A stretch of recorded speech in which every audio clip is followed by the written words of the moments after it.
This happened in May of 2015 in California, which will help those of you who are familiar. I had graduated college in June of 2014, moved back to my old hometown and started a consulting company with my boyfriend, which was going very well. We had just finished a contract in the Bay Area and were beginning a new one about 8 hours south in Torrance. He moved down there first to start setting up, while I took care of loose ends at our closing contract before moving down to meet him. The day comes and I pack my car and head south down the I-5. For the uninitiated, it's a straight highway with little in the way of scenery aside from the occasional strip mall, and its monotony has a reputation for putting drivers to sleep at the wheel. I pass a strip mall with gas and a fast food joint and decide to fill my car and my stomach. I go to park in the food venue's parking lot, but it's completely full, so I park across the street at a hotel, which at the time I didn't think anything of. I go inside and eat my meal, then cross the street to get back to my car. I'm well into the hotel parking lot when a pickup truck pulls down the aisle and cuts off my path and stops, with the passenger's side facing me. The driver is alone, and a clean-cut white male in his mid-30s. I don't remember anything about him except that he looked very generic and buttoned up.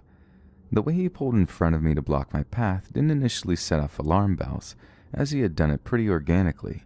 He rolls down the window, and the dialogue follows. "Excuse me, miss, but could you tell me where the grocery store in town is?" "I'm sorry, I'm not from here, so I couldn't say." "Oh, where are you from?" Good question. I don't know, not here though." I didn't say that to be rude. I had just moved through so many cities at that point and was on my way to a new one. I wasn't sure how to answer. He laughs and makes a joke, and then asks me where I'm headed. I mentioned that I'm moving. I will say, he was very charismatic, and at this point, I just think he was trying to flirt with me, and if I hadn't been so exhausted or in a relationship, on another day, it might have worked. He makes another comment about how unpleasant moving can be. Absolutely true. And then gives a warm chuckle and extends his hand to shake mine and goes, "Well, I'm glad I got to meet you. I'm Scott." If you recall, the truck is in front of me with the passenger's side facing me. I actually take a step forward to grab his hand and then got the delayed response of every alarm bell that should have gone off earlier. I'm in a hotel parking lot. He asks me a question that establishes I don't know where I am, another question that establishes I'm alone, another question that establishes I'm not expected at my destination for many more hours. The thing that connected all these synapses? When he extended his hand, he didn't even make the faintest effort to make it accessible to me. He didn't lean over the seat or move toward me in any way. His hand was hovering comfortably over the center console waiting for me to grasp it, which in order to do, I would have to lean well into the car. Again, I had already taken a step toward him and begun to raise my hand to take his when the sirens went off. I rocked backwards back to where I was standing, and I just remember looking in his eyes for what felt like forever, feeling everything click into place while also half convinced my imagination was just running wild. His hand still waiting, I lowered mine and felt my eyes slightly narrow with suspicion, and slowly said, "I'm going to walk away from your car now, Scott." Boom. Truck burns rubber with thick gray smoke as the guy guns it out of the hotel lot at 100 miles per hour. He must have been flooring it. Regrettably smart on his end because I didn't have the license plate number or anything to offer the police. In the immediate minutes following the event, I felt relieved but hadn't really processed the full weight of what happened. Unfortunately for me, I had many more hours to think back and analyze the whole interaction to shreds. The car was somewhat lifted. There could have easily been another person or even 2 to 3 other people hiding inside. Would he have pulled me in? Would I have been injected with something? Then my mind just kept creating all these scenarios where I wake up hours later and nobody would even know where in my drive I went missing or possibly not notice for most of the day. I still get creeped out thinking about how close I came to taking his hand, and how fortunate I was that I didn't allow my reaction to be driven by my manners, as criminals often take advantage of.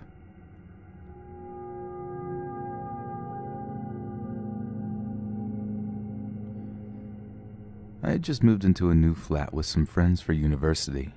At this point, we didn't know the area well and were still getting our feet on the ground. We had a large chain supermarket a few blocks from us, and none of us had a car, so that's normally where we'd go for shopping because it was in walking distance. The supermarket had a foyer with some benches, so normally whoever finished shopping first would wait for the others there. On this day, my flatmate Kate finished shopping before the rest of us, so she went to wait out front. It was late evening and the store was winding up, so she basically was alone in the foyer. She buried herself in her phone when a man sat down next to her on the bench, much closer than was comfortable. Now, we live in a small city in a small country where there isn't a lot of racial diversity, so it's worth mentioning this guy was black. She later told me it was the first time she'd ever even met a person of African descent. There really just aren't many of them in our country, let alone in our city. He was wearing a completely black suit that didn't fit him, and he smelled overpoweringly of cologne and cigarettes. Kate told me he smelled like he hadn't washed in a while, too. According to her, there was a fairly long pause after he sat down, and the conversation went something like this. "Hello? Hi? You have beautiful hair." "Thanks. What is your name?" Louise. Yours?" "I'm from Somalia." Brief pause. "Where do you live?" It was at this point I had finished and came out to meet her. I could immediately tell how tense and uncomfortable she was.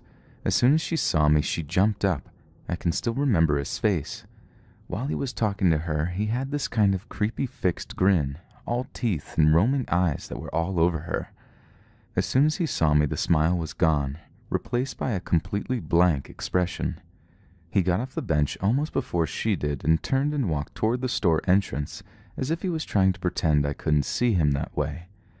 On the way home, she told me how creeped out she was, and how she'd probably take her motor scooter to a different store in the future.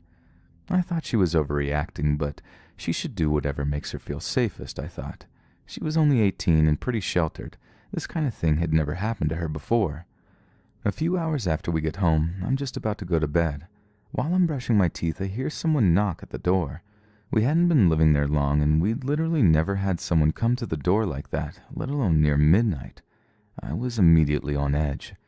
As I opened the door just a crack, I put my full weight against the frame to stop it getting forced open. There on the doorstep was the guy from the supermarket. He had his creepy fixed smile on again. "Can Louise come out?"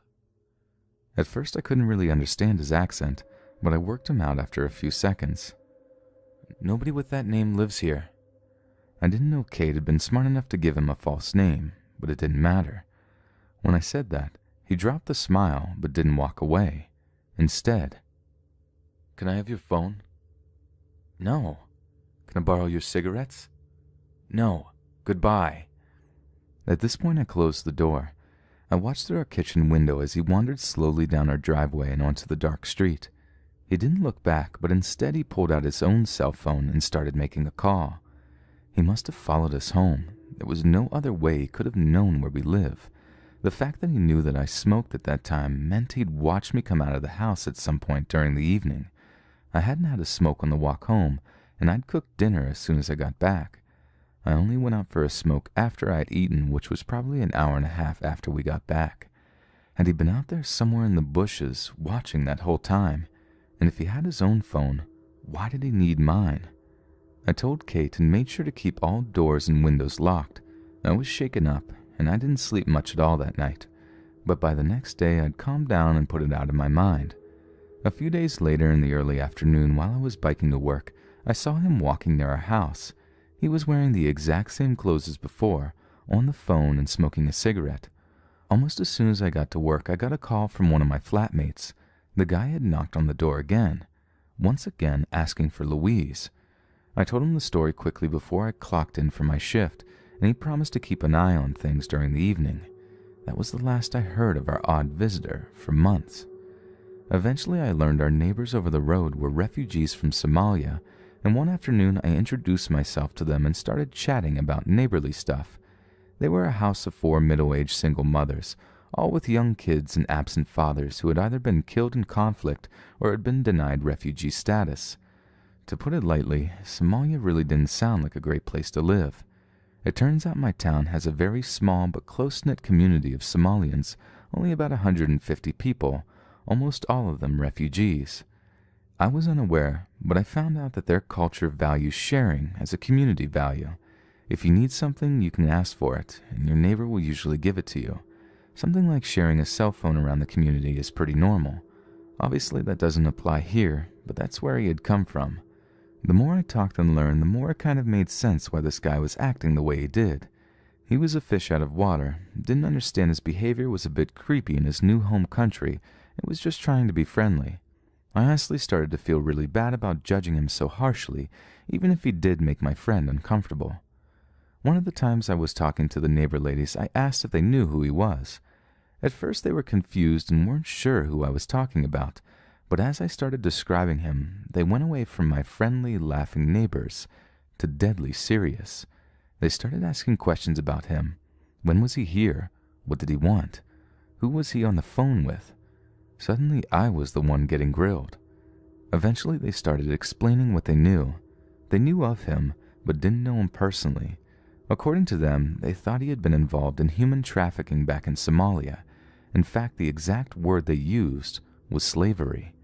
They didn't explain much, and I understood from what they said that the trafficking generally involves young, beautiful girls, a lot like my flatmate Kate. They wouldn't tell me his name, and they didn't know what he did for a living now that he was here.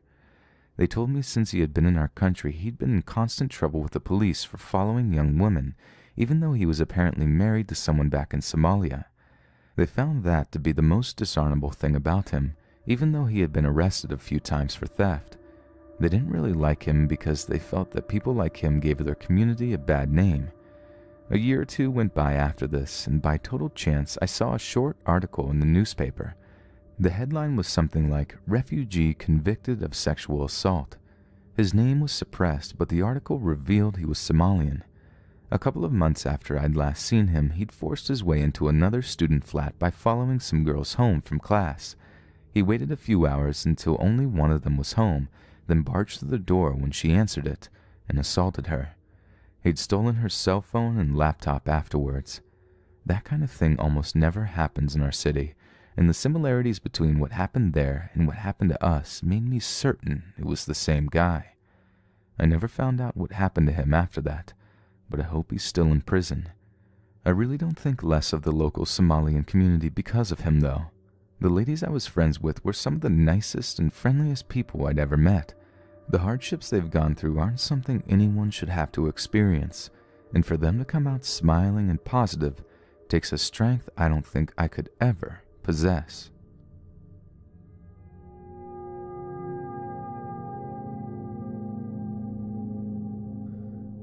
Just to give a little background, there was a boy I met in high school with a reputation for being creepy that I didn't take seriously enough when we first met. I could talk for days about the hell he put me through over the past 9 years, but I only wanted to recount the story of our most recent encounter. This happened a few months ago while I was still living in an apartment in the town my college is in. I have since moved back to my hometown to live with my parents while I finish up school, since I finally have a car and the commute is usually less than 30 minutes, plus housing in the town where my college is so expensive. Final bit of background. Although I know that this guy has a weird obsession with me, it had been nearly a year to this day since he had last tried to contact me, and more than that since I had run into him in person, so he wasn't exactly at the front of my mind. In high school, my friends and I were always very careful with my home address, and I am thankful he doesn't know where I live now. Over the summer, I joined a slow-pitch co-ed rec softball team. I hadn't played since high school, and being back on the field was such a joy. I'd invited a few of my coworkers to the game since we were fairly a tight-knit group. They were our only spectators that night, from the bleachers as far as I could tell. I slipped my phone into my bat bag so I could focus on the game. Afterwards, when I had gotten back into my car and was queuing up some music, I noticed a text from a number I didn't recognize, saying I hit well in the game that night. I thought it was from my coworker's girlfriend who had recently started working with us as well, and decided I would thank her when I got home.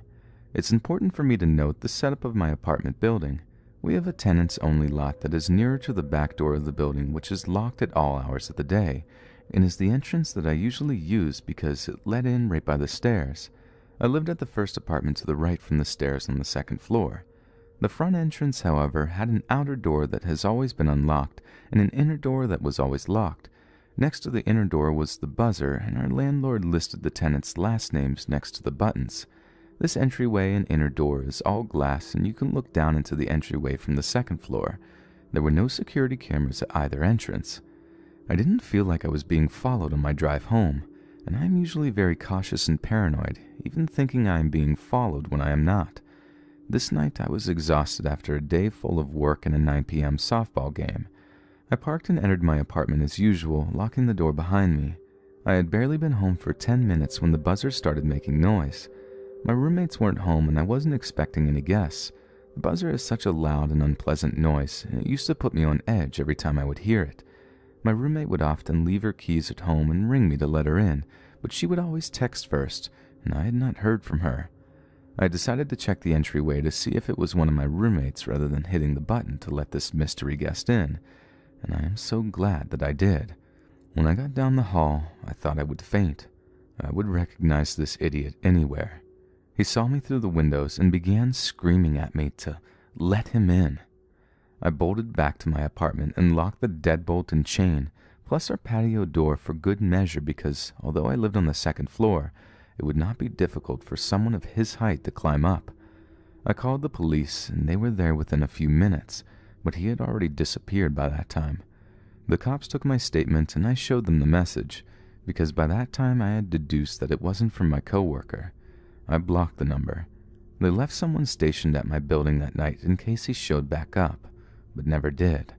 I was too terrified to sleep, and the guy I was kind of seeing told me I had overreacted, and he wouldn't come keep me company, nor would he let me stay over that night. I hadn't heard from him since, but that doesn't mean that I won't. I know. It's been 9 years. He always finds me. I will be leaving the state when I graduate for a lot of reasons, but he is one of them.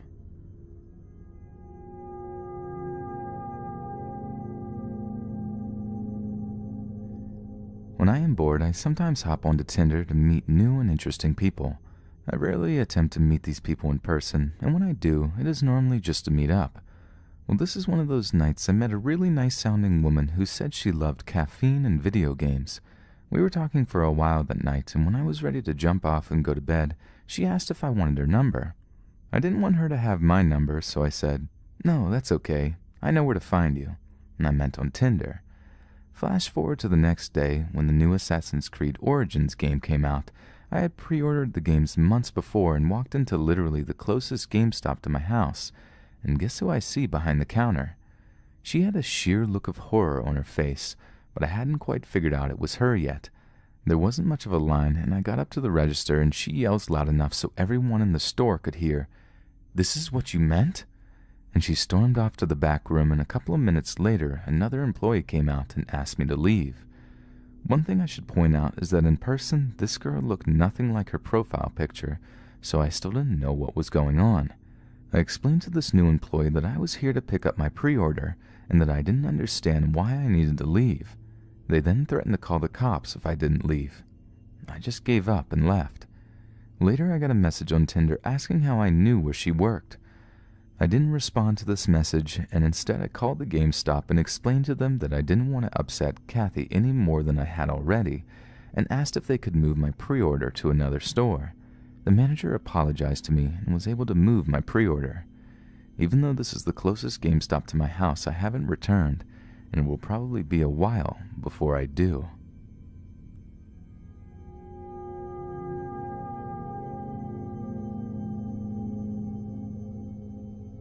This occurred some years ago in 2012 when I was 18.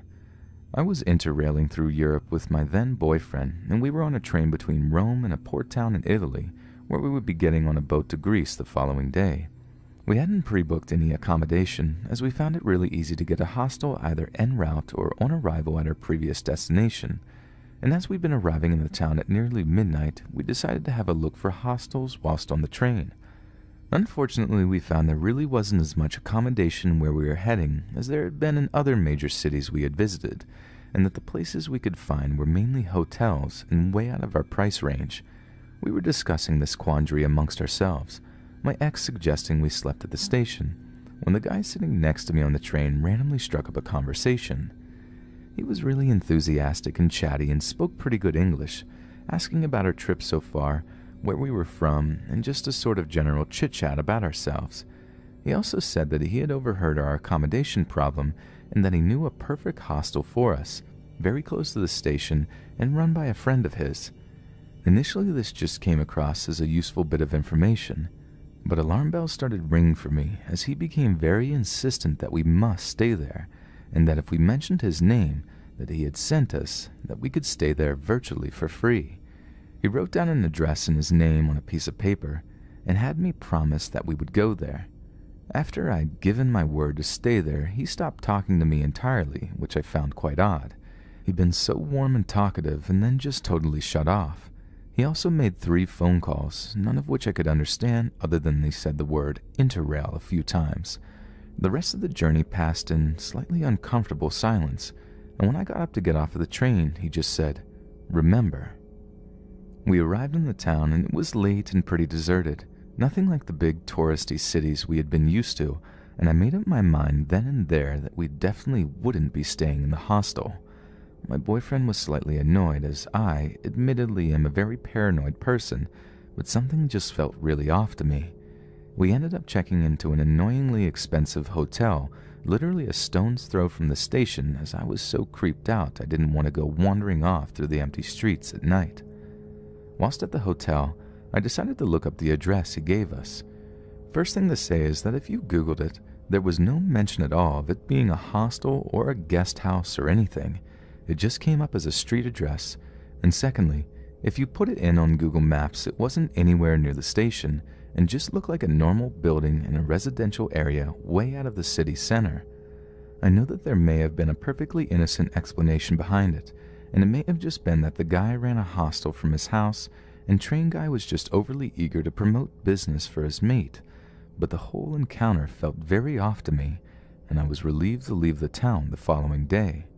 I can't help but wonder, to this day, whether or not we were being sent into some sort of trap.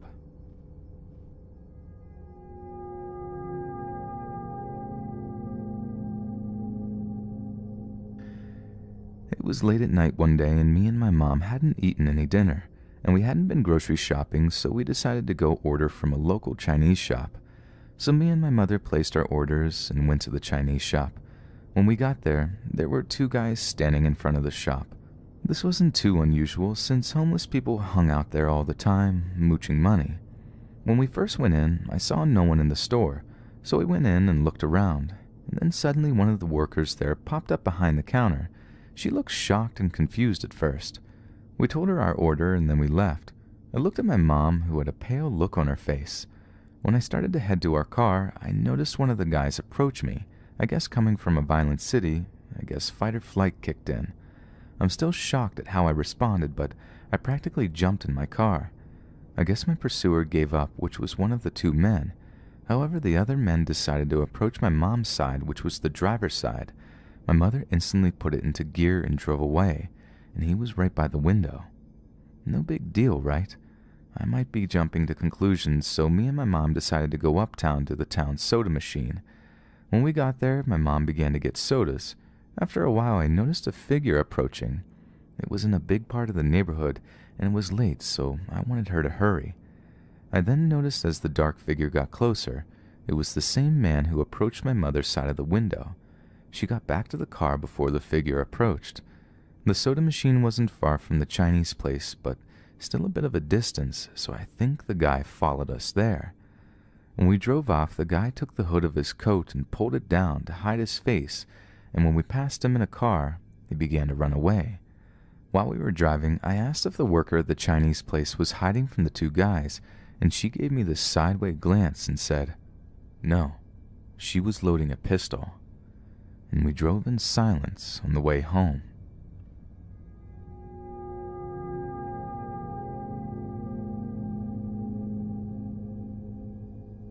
When I was in 5th grade, my parents and I always went to Whole Foods on Saturdays to get salads and soups. I live in a very nice part of Illinois, the North Shore, with few serious crimes, little to no homeless people or creeps in general, and I was too young to be catcalled. We walked into the store, went to the usual salad bar, and my parents started making their salads. I was alone and had noticed a very tall man wearing a trench coat smiling at me. Thinking nothing of it, I waved to him and started making my salad. He started to circle the salad bar, each circle getting closer and closer to me. However, my back was turned to him and I didn't notice. Before I knew it, he was literally standing right behind me, opening his trench coat, basically trying to shove me in it. My dad noticed this and started yelling uncontrollably, "Hey, what are you doing? Get away from my daughter!" That's all I remember him saying before the man was roughly escorted out of the store. We were told by the manager that this man had been circling the salad bar for 4 hours, but since he technically wasn't doing anything wrong, they couldn't take any precautions. Well, until he tried to kidnap me. I was so scared for months after that.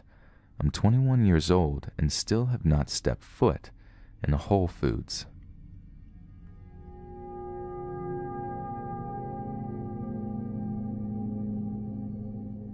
In my city, the downtown area is pretty spread out. At the time, I was living in an apartment just outside of the eastern edge of downtown. Walking was my primary method of transportation at the time, as parking is scarce and rarely free. On this particular occasion, I went to a job interview about a half-hour's walk from my place just outside the northern edge of downtown. It went really well, actually, but I ended up not taking the job due to the following events. I left the business in a very good mood and a skip to my step. It was in the middle of the day, and the sun was bright, and the streets were busy with passing cars. I felt pretty safe to walk back home rather than take the bus, and the easiest way for me to do so would be to walk south along the street I was walking on until it crossed my street, then turn and head east. A few days prior, I had forgotten my iPod at the mall, and it was gone. So along the route, when I heard someone say, "You got a really nice booty," from right behind me, I heard it perfectly. I decided to keep walking forward, eyes straight ahead. I figured stopping would leave me vulnerable, and for some odd reason, no one else was out on my side of the street walking in my direction, probably because of this creep. I upped my pace as much as possible, my heart pumping furiously from the increased activity and the knowledge that someone was behind me. But as I had been going to an interview, I had opted for heels that day. I didn't want to risk tripping. My uninvited company kept up without a problem and began to share with me in explicit detail what he'd like to do with women with nice booties. It was nothing I was particularly interested in doing with him, regardless of what he looked like. I still didn't know. At this point, we were passing my apartment buildings with gated entrances. I was hoping someone would emerge and help me out, but I had no luck. I was too nervous to turn down a side street, not knowing if there would be an area that would be perfect for this not-so-gentleman to do exactly what he was describing to me. For what seemed like eternity, this man with a gruff voice followed me and didn't stop talking.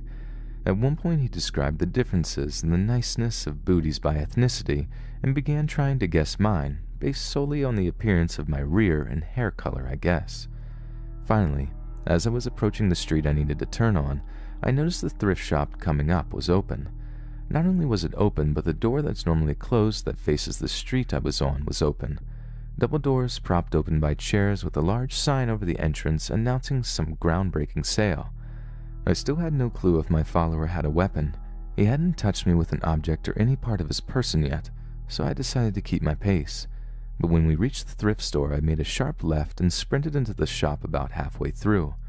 I turned when I was on the other side of the pay counter, which was a combination jewelry display and cashier setup right in the center of the store. There was a man standing at the door, staring into the store. He wasn't looking at me. It kind of seemed like he was looking into space. He had long dark gray hair and an unkempt beard that was mostly black. His skin was dark, but more like it had been exposed to the sun rather than naturally dark. He reminded me of Brock's dad from Pokemon when Ash first runs into him outside of Pewter City, in a green coat a few sizes too big and faded jeans. The cashier turned to see what I was looking at. She yelled, "Hey, get out of here!" Her words seemed to shake him out of his trance, and he took off the way he had come. She asked me if I wanted to look at anything in the jewelry cases. I shook my head no, still a little winded from the experience to talk. I walked over to a sofa and sat down. I pulled out my phone and called my then boyfriend, now husband. He came to collect me and took me home. He ended up staying the night to calm my nerves. It ended up being a nice night filled with Netflix, takeout, and snuggles. But I walked a lot less after that and moved out of the area shortly thereafter.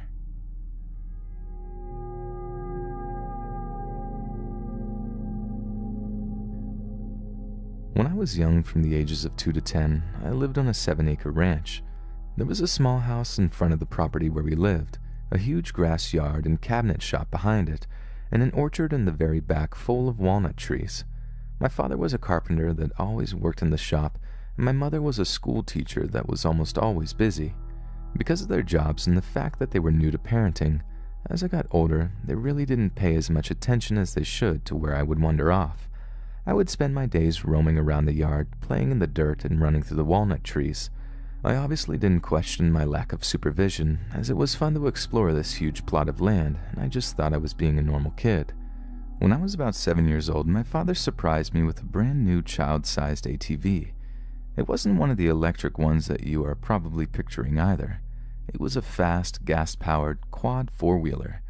Now at this point, a good amount of you are probably questioning why someone would give a gas-powered ATV to a 7-year-old child, but like I said, my parents were a bit reckless and my dad, just wanted me to have fun. Pretty much right after I got the thing, I learned how to ride it by myself, and started going further into and past the property than I ever had before. I now had a free ride basically as far as my young self would let me go before turning back. I started riding through the orchards behind my house almost every day, and I loved it more than I had loved anything before. I would leave my house and be gone for hours. After a while, I gradually started roaming farther and farther away from my house as I became more brazen and a little older. I would ride down this dirt path that leads past what I assumed was our neighbor's land into a ditch that held water. At the time, I just liked looking at the water as it flowed, and I felt like I was a little explorer. I honestly never contemplated that what I was doing could be the least bit dangerous, and I really don't think my parents knew how far I was riding. When I think back on it now, just the idea of riding a pretty dangerous piece of equipment far away from my house without my parents knowing where I was, and before cell phones existed, is pretty scary in itself, as I could have crashed or hit my head, and no one would have been able to find me. However, luckily this never happened, and it is not what the story is about. So one day, like every other day, I was riding far away from home, and I passed by a man wearing a dirty white shirt, denim jeans, and a wicker farmer's hat. I remember it vividly, as it was the first person I had seen in all the time I had been out there. I remember the surprised look in his eyes as he stared at me a while as I passed by him.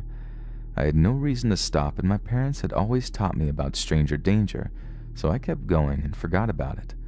On the way back home, a couple hours later, I was coming up to the same spot, and it dawned on me that this is where I had seen the man. I looked ahead, not expecting him to be there, as I said it had been hours, yet as the trees parted, there he was. I really didn't think it was too weird because I figured that he was either a farmer or a homebody, so I kept driving, coming closer to where he was. He seemed friendly, to be honest. He had a big smile on his face like he was happy to see me. To my 10-year-old self, I just thought he was a friendly guy, so I waved at him as I passed by and he waved back. I continued on my way and drove home, not thinking much about it. I don't really remember how much time had passed between then and the next time I went riding, but it couldn't have been more than a couple of days. Like usual, I took the same dirt road past the same few orchards to the same ditch full of water. I didn't think much about my previous encounter, so I hadn't been thinking about the stranger with the big smile. I was sitting on the edge of the ditch when I heard footsteps in the dirt coming from behind me. Again, I remember this vividly because it was not a common occurrence to see anyone on this trail. I remember being more curious than scared and turned around to see the same stranger with the smile. This time his smile seemed to be more of a toothy grin. He called out to me as he walked up to me, asking what my name was in a heavy southern drawl. I told him with confidence that I wasn't really allowed to talk to strangers, to which he said, "It's a good idea, although you really shouldn't be out here all by yourself. It can be dangerous for a kid your age." I remember this striking me in the gut with a little bit of a butterfly feeling. I wasn't afraid, but I felt uneasy. This piqued my curiosity, however, as I wondered what he meant, so I asked him. He continued to walk closer to me slowly and answered, "I heard they found a little boy out here just around your age. I think it was that ditch right there where he drowned."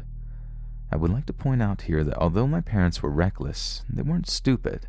If there had been a drowning near a house that was reported, or there had been a story in the paper, they definitely wouldn't have let me out anymore. Anyways, he continued, "Why don't you come with me and I'll take you back to your parents?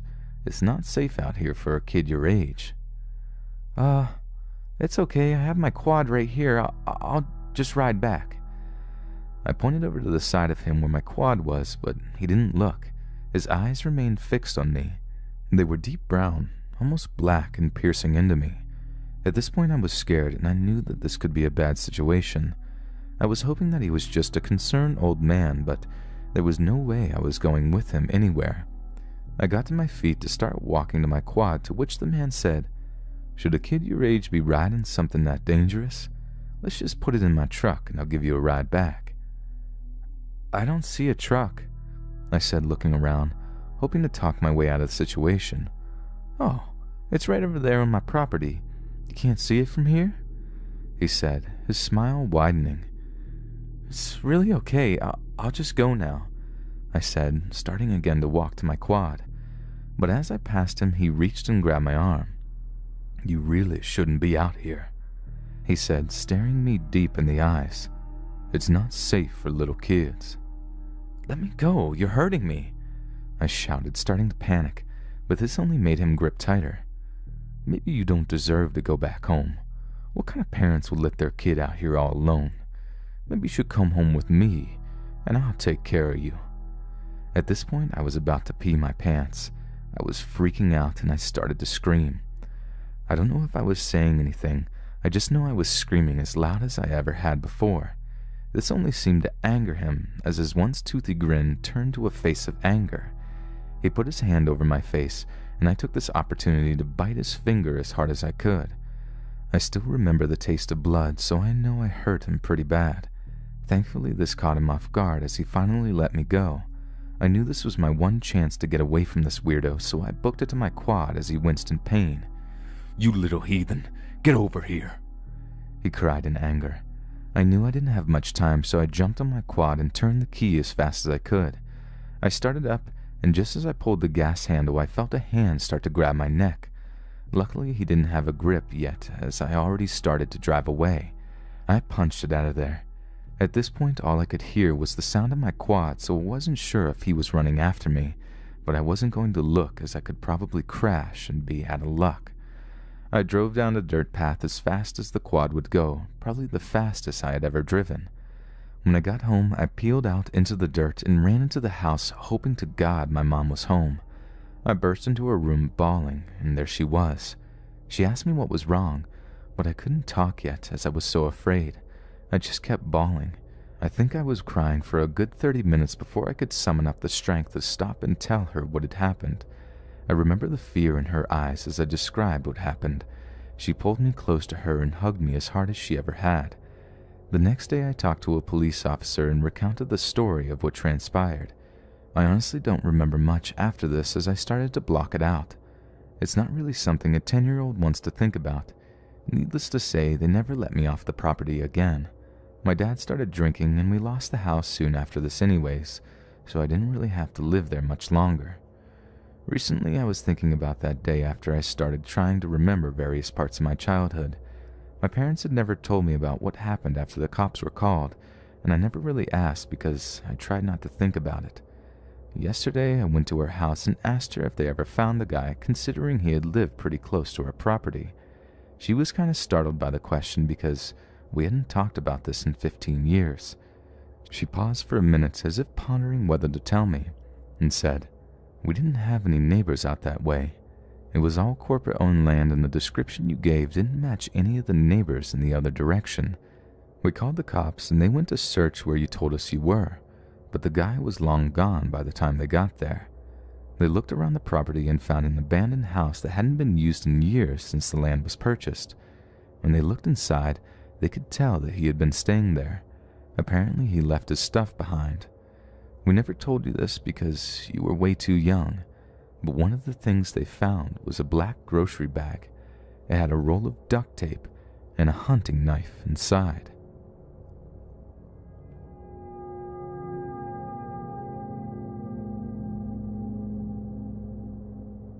I was recently reminded of something that happened to me when I was 8. My family had moved out to a small farm in the country, and I was going to a very small area school which had a rickety little bus that did a wide circuit, dropping off kids nearish to where they lived. Actually quite a distance, but nearish in country terms, I guess. I was walking home from where it dropped me off. No one else around, shingle road with only paddocks, fields on either side, no houses in sight, when a car came down the road and stopped by me. The man in it wound the window down and called to me. I was a bit wary but stopped since he was talking to me. He asked if I knew where any dairy farms were.